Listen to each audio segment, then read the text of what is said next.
Ola, bos días. Nós somos Martina e Celia. e imos presentarvos a María de la Concepción Pontevilla, tamén coñecida como Concepción Arenal.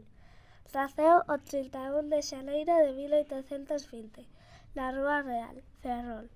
Foi unha experta en dereito, pensadora, periodista, activista, poeta e autora dramática española.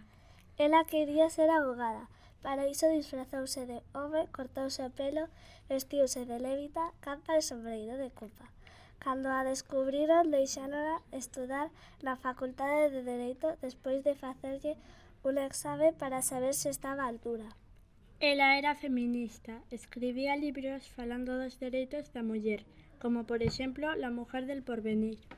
Unha das súas frases máis famosas é «Abrid escuelas e se cerrarán cárceles». Morreu o 4 de febreiro de 1893, en Vigo. Adeus.